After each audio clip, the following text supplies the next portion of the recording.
Hello everybody, welcome to Common Sense Thoughts, spin straight logic to expand your knowledge. Today I would like to discuss the upcoming presidential election and just sort of my takes on the two candidates that are left in the race. First, let's start off with the Ice Queen herself, Hillary Clinton.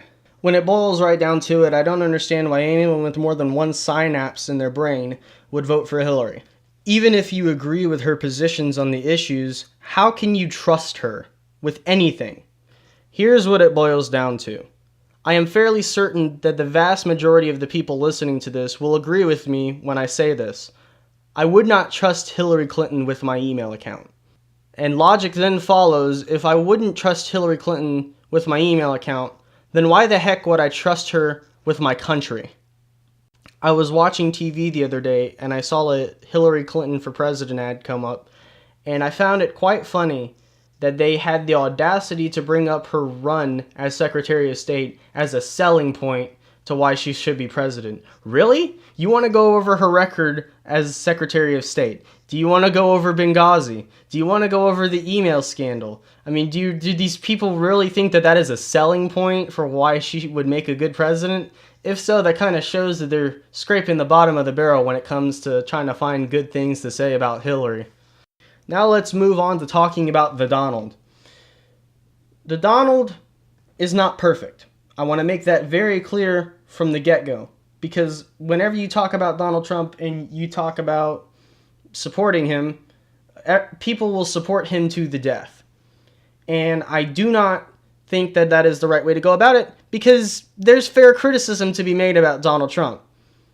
Whether it's him saying that he likes people who weren't captured and that John McCain was only a war hero because he was captured, I think that was wrong. I think there's fair criticism to be made about Donald Trump. Here's what I believe, however, though. I do believe that for every sin Donald Trump has committed, that Hillary Clinton has committed one 10 times worse.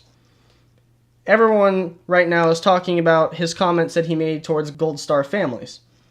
And it wasn't even really towards Gold Star families, per se. It was towards a particular Gold Star family, the Khan family. And it wasn't even that scathing of a comment. What he really said is that maybe Kaiser Khan's wife didn't speak on stage because she wasn't allowed to. And while that probably wasn't the best thing to say, there is possibly some truth to that, because I know Kaiser Khan has written articles in the past supporting Sharia law. So maybe there's some basis into what he's saying. Do I still think that it was right of him to say it? Probably not. These are Gold Star families who have lost their sons and daughters to war. So I think that based on solely that alone, they deserve some respect from someone who is trying to run for the highest office in the land. However, what people fail to realize is that Hillary Clinton has systemically lied to Gold Star families for 4 years.